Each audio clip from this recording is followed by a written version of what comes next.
This is Franchise Today, brought to you by FRM Solutions, providers of the best-in-class software solutions for franchise relationship management. Franchise Today is your destination for weekly information, conversations, and interviews with accomplished industry leaders, all of whom share best practices for sustainable growth and sensible franchising. Here now, your host, Stan Friedman, to kick off this week's podcast. Today is Wednesday, November 6th, 2024. I'm Stan Friedman, and this is Franchise Today. Well, Election Day is finally behind us, but since I recorded this before that, as I speak, I have no idea the outcome of the election. One thing that is for sure, though, is that the barrage of advertising that has pounded the airwaves, both TV and radio, the direct mail that's filled my mailbox with candidate garbage here in the swing state of Georgia is over too, and good riddance to it all. My thanks again to Donato's Pizza CEO Kevin King for turning in a fine performance last week. Kevin is always a pleasure to listen to, and I'm glad that he was able to make the time to share so much with us about his storied career. Today, we move back to home services and speak with the affable Ryan Parsons, who, along with his brother Ken, founded the wildly successful Brothers Who Just Do Gutters. But that wasn't always the case. Ryan will tell you all about how they nearly failed before they ever figured out how to make it, and how they flirted with private equity once or twice before finally shaking hands with the Riverside Company. Today, the Brothers That Just Do Gutters is the crown jewel of Riverside's Evive Brands, and Ryan Parsons is the CEO of the entire portfolio. When we return from a quick break, I'll introduce you to him. Stay right there. Franchise Today will be right back, but first, a word from our sponsors. We are all familiar with Vistage, YPO, and EO. Well, now comes Zor Forum, a somewhat similar type of executive group, but this one comes with a twist. Zor Forum groups are exclusively for franchisors. Imagine a peer group for sharing and networking on a platform built exclusively for franchise executives. Zor Forum members are afforded unparalleled access to best practices and some of the brightest minds within the franchising world through regular meetings and a dedicated communications platform. In this post-COVID world, a franchise-specific mastermind or peer group is an endeavor worth making time for. Zor Forum groups of 6 to 10 will bring leaders together that are in similar situations, but with exclusivity in terms of their competitive set, so that each can openly help others benefit from their respective knowledge, perspective, and experience with no fear of competitive loss. Network, learn, strategize, and remain motivated along your journey. Join a peer group, not just any peer group. Join the only one designed for emerging franchisors. Join Zor Forum. Learn more at zorforum.com. That's www.zorforum.com. Today, the Brothers That Just Do Gutters mantra is reinventing contractor service, and it is the phrase they have lived by in all areas of their business every single day. The story of the Brothers That Just Do Gutters began with hard work and a dream to be a community-loved contractor. They wanted to reinvent how clients experience contractor services and provide a level of customer service and reliability that was lacking in their industry. Along the way, they had to learn to move at the speed of business and invent many new methods never before implemented in the contractor field. Meeting their goal of being a 5-star contractor and reinventing contractor service meant focusing on every detail of the job. By creating a unique experience with the homeowner, investing in their employees, sourcing the best products, and creating training methods for publishing every review a homeowner made on their independent review services, they started to rise above the rest. Here to tell us all about it and how it all led to his current role as CEO of Riverside Company's Evive Brands is Ryan Parsons. Ryan Parsons, welcome to Franchise Today. Thanks so much for having me, Stan. Appreciate being here. I appreciate that you were so patient with me. I think it's been any number of years ago that I was first contacted long before you were part of a portfolio company. It was just the Brothers That Just Do Gutters. And somebody contacted me and said they wanted to have one of the brothers appear on my podcast. And I said, well, we're going to have to wait until you guys grow some because it was way early days. And I said, you're not big enough yet. You haven't gotten to the point where you can talk about sustainable growth or sensible franchising to any great degree. Well, whether it was you or your brother, I can't remember, but one of you took me seriously because look at where you are now. Yeah, seriously. Well, I appreciate it. And it's nice to earn my way onto your podcast. It's fantastic. Well, it's a matter what the audience comes for. They come to get nuggets from people who have gotten notches on their guns for things that they've accomplished. And the audience comes aspiring to pick up a nugget or two and learn something from people who've already been there and done that. Yeah. So it worked out well. I mean, you were maybe a half dozen franchisees then, and now you're what, 200?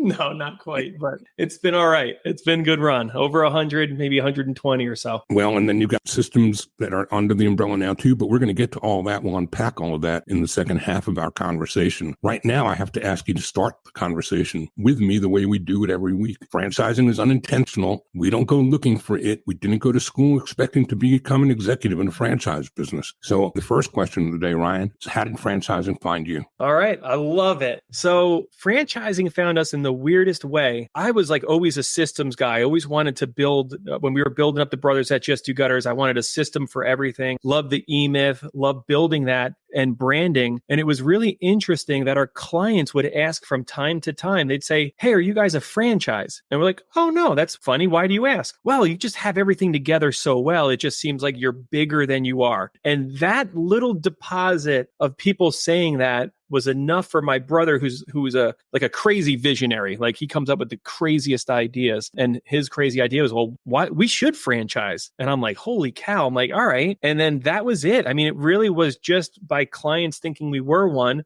And then we started to think about, well, at some point, we're going to be too old to hang the gutters and do all this stuff. I love the idea of a franchise model because then we can teach others to do it. And that would be residual income. And maybe we could retire someday and have a franchise support us. We didn't know a heck of a lot about it. We were very naive to what franchising actually was. But that was really the gateway of how it found us. And what year would that have been? That was around 2007-8 in the recession. So it was kind of funny how we were literally trying to figure out how to get away from new construction and back in front of the homeowners. And that conversation started. We actually changed our name shortly after to the Brothers That Just Do Gutters. We did not start with that name because that's a lot cooler than Waterfall Seamless Gutters is where we started. And you said 2004 was a milestone. What was that? Around 2004 is when we started to do other things outside of gutters. So we ended up, people would say, you're so good at gutters. I wish I could hire you for everything. Don't you do more than just gutters? And we said, no. And then eventually we said, well, why don't we? And before you know it, we're remodeling kitchens and framing out houses and you name it. And we were able to do the work well, but man, we did not know how to price a project that lasted more than a day. And that was kind of, it slowly was putting us out of business because every time we misbid a kitchen remodel, we had to stick with it for 3 months, even though we knew within 2 or 3 weeks we were going to be upside down. And we kept kind of stealing from the gutter company. Oh, they've got money. Let's take it over there to cover payroll. So building that construction company alongside the gutter company, that learning curve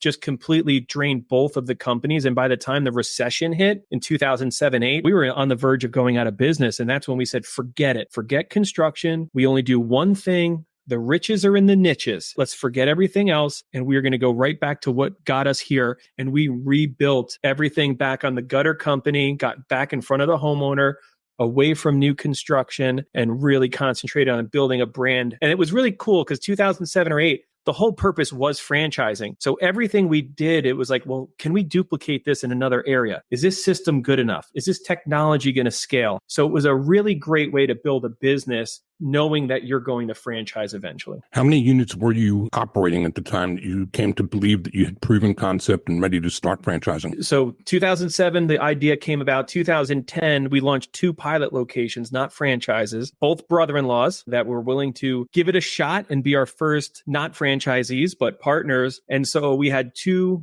call it 3 locations, the corporate, 1 in Virginia and 1 in New Jersey, 1 in New York. So 3 total. And we took about 4 years to, I don't want to say perfect the model because it's never perfected, but we took about 4 more years to fix the systems that we thought were so great that they broke within the first couple days. It just didn't scale the way we were hoping in another state. And so we had to improve our technology. We had to improve our branding. End of 2014, we were truly ready. We felt like we've done everything that we could do. And we got the FDD and all that fun stuff. And we were selling franchises in early 2015. So really just about 10 years. And where are we today in the number of units? Units like close to 350, maybe about 120 owners. if I remember correctly, at the Brothers. And what about the prior years? What did you guys go to school to study? I believe you were fine arts, if I remember. Fine art and graphic design, which was awesome. Great degree to help build a brand. And my brother was a history teacher. I kind of regret not taking more or any business classes that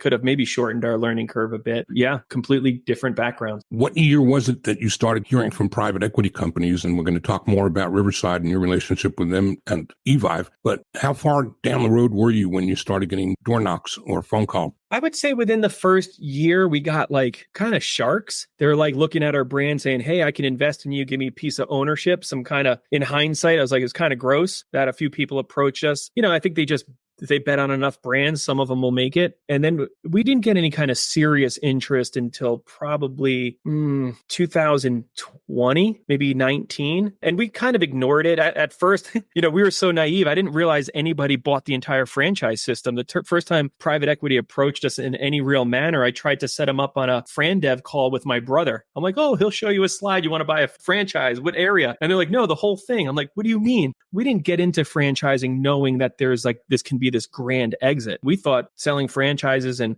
eventually maybe our children or children's children might sell out the entire United States. We were a little bit naive and late to the bigger game of franchising, but got some interest. And then it wasn't a great offer. I didn't love it. Felt like we might become their employees. And it was all about the second bite or the third bite. And I really started to understand the game. And we just said, forget it. We'll never sell it. And we bowed out of that one and then just built it with our heads down for the next couple years. And you guys have a mantra that you tout on your website about reinventing contractor services, the phrase that we live by in all areas of our business every day. So what is that differentiator? What is that remarkable thing that has you standing out from the typical man in a van? As Catherine Munson said, being brilliant at the basics, seriously answering the phone, showing up on time, wearing a uniform, giving a fair price for a great job, providing more value than you receive in cash. All the things, all the little promises that people want in an experience, that's what we do. So top quality products, top quality service, but we just do every bit of it with excellence. When people back in the day would say, I wish you did more than gutters. Well, why? Well, you answered the phone, you showed up on time, you did the work, your guys were pleasant. That's just all the things that we bundled up into a system that we can continually provide that type of experience. All great stuff. And I can hear Catherine Munson's voice as you were articulating the things that I've heard her share so many times. I love that phrase so much. It just encapsulates franchising so much. Some people are they're struggling, they're banging their head against the wall, and you find out that they're not even doing the basics right. Business, franchising, any of it, be brilliant at the basics and you'll be better than pretty much everybody. So walk us up to when you got to the place where all of those prior no's became a yes. What did Riverside do to entice you into a private equity relationship that others before them failed at? So it wasn't so much them yet. It was my peers. It was other people that we franchised or we started building relationships and they're like, dude, what's your number? I'm like, I don't know. What do you mean? And they're talking about how they sold their business and how they got some significant life-changing money. And I'm like, oh, I don't know. Whatever. And then we got to the point where we grew this thing so fast and so big that my brother and I, we were actually thinking about starting our own platform where we were like, you know what? We can run anything through this system. And the daunting thought of like, oh my gosh, like we bootstrapped our first business just when it was one store. We bootstrapped the other 2 locations. Then we bootstrapped franchising this whole thing. The thought of kind of like figuring all that out on our own didn't sound great. And so we went and hired a business broker or basically talked to one at an IFA or something. And we're like, hey, we're really not interested, but we're curious. What would that look like? What is it possibly worth? And it's so funny that we ended up just going down the path. And then before you know, we're getting taken out to dinner by every major brand. You all know them in the home services. So we're going out to dinners, drinks, whatever at IFAs and everything. And then it got real. And my brother and I looked at each other like, holy crap, are we actually doing this? Because we didn't build it to sell. We didn't get the EBITDA and margins perfect where this thing was so slim that we can get the biggest multiple. We were literally just kind of poking around and having conversations. And it was really exciting. And we knew we wanted to be in a platform. I love the idea of a platform where, one, you've got other brands to cross brand with so that clients can use multiple brands in the portfolio for their home. And I also love the idea because I hate that some franchisees might run out of turf. They bought one territory, they get surrounded, they build a business, and then they're kind of stuck. My thought was how cool that they can buy another brand and now they can continue to grow in that territory. So loved it. And at the end of the day, Riverside just seemed to have the best of everything that we wanted for our franchisees, for our employees, and for what Ken and I desired after the sale. Great place for us to put a pause here for a timeout. And when we come back, we want to talk more about how all of that got put together and learn more about the other brands that are under the umbrella. We're talking today with Ryan Parsons, CEO of Riverside's Evive Brands, which include Assisted Living Locators, Grayson's Estate Sales, The Brothers That Just Do Gutters, and Executive Home Care. I'm Stan Friedman. This is Franchise Today. We're going to take a quick timeout. Come right back. Don't go away. Franchise Today will be right back. But first, a word from our sponsors. Franchise Today is brought to you by FRM Solutions, offering the only CRM tool built exclusively for franchising that lets you have it your way. Whether you're a single brand needing professional tools across departments or a portfolio of brands needing franchise-specific CRM across the enterprise. Either way, FRM satisfies the needs of many with the power of one. That's right, one single instance of FRM is all it takes across departments or across brands. So if you've had it with inflexible, one-size-fits-all CRM, end your frustration today. FRM offers robust dashboarding, tailored reporting, and with open APIs, FRM pushes, pulls, and integrates with other databases, providing you with a single source of truth. Don't just take my word for it. Visit them at frmsolutions.com and order up a demo today.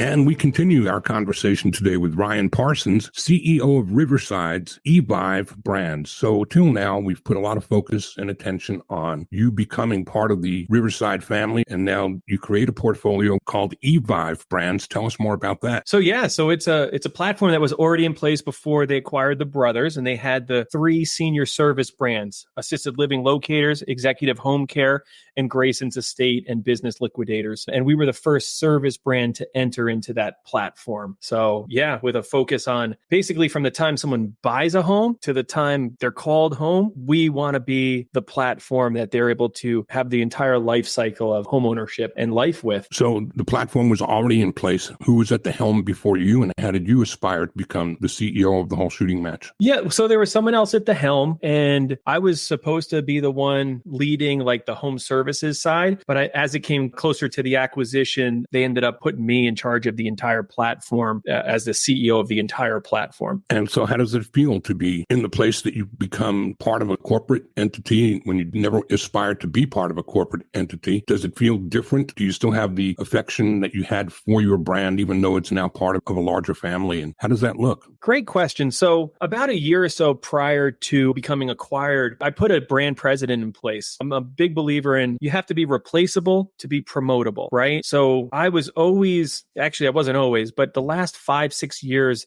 in business, I was really big on replacing myself so that I can continue to grow the company even further. And so that was another thing that we wanted to have that in place before getting acquired so that it wasn't dependent on me being there or my brother, that we really had a business that could run without us. So we had that in place. So I was able to take the opportunity as CEO of Evive because we already had leadership in place. So it didn't leave a big hole for the brothers that just do gutters. So that was really cool. But it is funny because when I'm sitting there and I'm looking at the portfolio of brands or even doing this interview, I spent my entire life's work has been building the brothers that just do gutters. So I have to be a little bit more purposeful of separating that because I don't want to have the other brands think that I don't have a heart for them and it's all about the brothers. So I'm very careful of my involvement. I'm very careful of how I talk about it. But yes, of course, I'll always have a special place in my heart for their success and the people there and the franchisees that literally bought a franchise because of myself and my brother. I don't take any of that lightly, but this has put me in a really good position to really understand more about franchising, how other brands do things, how to collaborate. And I've absolutely grown such a passion for these other 3 brands that I'm really loving it, loving the space that they're in, loving learning something completely new in franchising, yet we all have the same exact, I don't want to say issues, challenges, but at the end of the day, it doesn't really matter what it is. A lot of the stuff is similar and transferable, whether it's onboarding a new franchisee, support, how we coach them, all that stuff is very similar. And I've been having a blast. Absolutely. How large are the other brands? So ALL has a lot of franchisees, about 150 of them. Don't ask me about territories. That's a little bit different. Grayson's is about 40 owners and EHC is right about 15 or 16. So ALL has a lot of franchisees. EHC and Grayson's are on the smaller side. Let's talk some about how life's changed post-COVID and what you see on the horizon across all the brands and Evive as well in franchising at large. I'm not sure I'm going to answer the question exactly, but what that made me think of is a conversation that we had a little bit right before we started. It's so important that we stop forcing our clients to do business the way we want to. The world is changing so fast.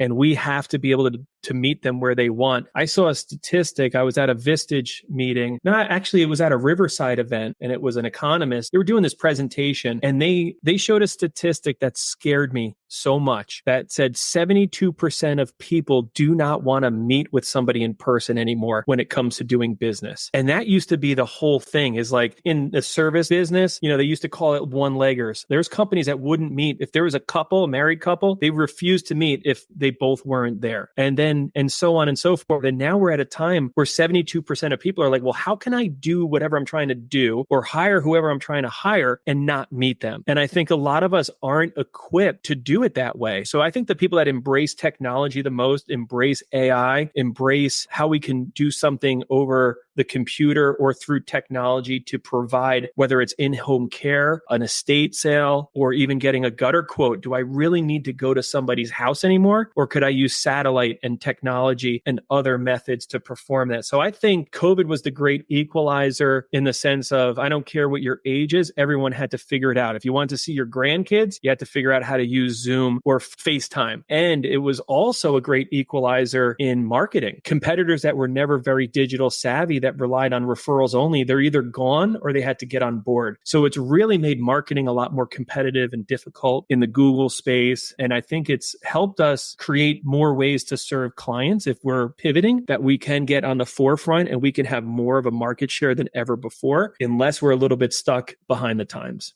So I'm not sure if that answered your question, but that's what it made me think of. No, it very much does attack where the question was rooted in that. I think the word pivot post-COVID became the word of the year for me, I think in 2020. And in 2021, my favorite word that I adopted was frictionless. And I think that talks a lot to what you were just addressing about people wanting to have less friction in a transaction. It reminded me of being a franchisor back in my days. I would never have dreamed that there'd be a day where I would invite somebody to my franchise concept without having broken bread with them and had them into a discovery day where we're eyeball to eyeball. Yeah. COVID changed that. And to some degree, I think some brands have bounced back and have gotten back to live and in person, but a lot of them haven't. And True. Some find value in each. I think, though, that there's a lot lost when you don't have that face-to-face connectivity. And I think a lot of the mentorship is gone that would otherwise be in place. Your thoughts on that? Oh, absolutely. I didn't come up with this, but I say it. Only do what you can do in person, right? So what I realized is that a lot of our training week, which used to be 2 weeks, is stuff I literally could have done over Zoom. So it was really cool that COVID forced us, like if we're flying somebody out or they're coming to New York at the time, I'm only doing what I can only do in person. I can't teach someone how to ride a bike in a seminar. I can't teach someone how to hang a gutter over Zoom, but I can go over marketing. I can go over the CRM. So it was really cool. It really had us say, well, what do we need them here for? And so I'm a big believer in only do in person what can only be done in person. Don't waste someone's time flying across the country to show them how to use a CRM. So that was really cool, but I'm with you. Like, I'm still a big believer. Like, let's get people here in person. Let's have dinner. Let's do meet the team day in person. Like, franchising is this weird 2 dates and marriage. We want to be sure as we can be. But yeah, when you think about, we got dinner, and I know there's a lot before that. If you're going through a broker, consultant, there's a long runway of people qualifying and them qualifying themselves before they get to a confirmation dinner or a meet the team day. I remember rejecting anywhere between 10 to 15% of people that made it that far at one point because there's just a red flag, just something that's not a fit. So I think when you're doing it all virtual, it's a little bit harder to get that, again, 2 dates and marriage, but at least they're in person. I can go either way on that. I've seen a lot of success with virtual, and for some brands, it makes a lot of sense. There's a lot of money saved. You don't have to have these big corporate headquarters. You can have remote teams. You can do a lot more with people's brand fund and royalties because you're not spending it on infrastructure. But yeah, I love having that tangible feeling. Are you a broker house or an FSO house, or are you all internal on your efforts on brand dev? Brothers uses an FSO. Everything else is internal. And brokers? They're our bread and butter as far as where all the leads come from. And they do a great job of qualifying and helping us qualify. I mean, you have to pay. I mean, it's a lot of your upfront, your territory cost. It's a loss leader to get great franchisees. What do you tell somebody in the audience that may not think there's as much value in belonging to the IFA? Where do you come down on that? Absolutely. I remember filling up notebooks like when we would go to these things, like sitting at tables with Glass Doctor and brands I've heard of and know of and have possibly used. And you're hearing them talk about Fran Dev or FBCs, all these things that we didn't quite know all the secrets and even the operational side.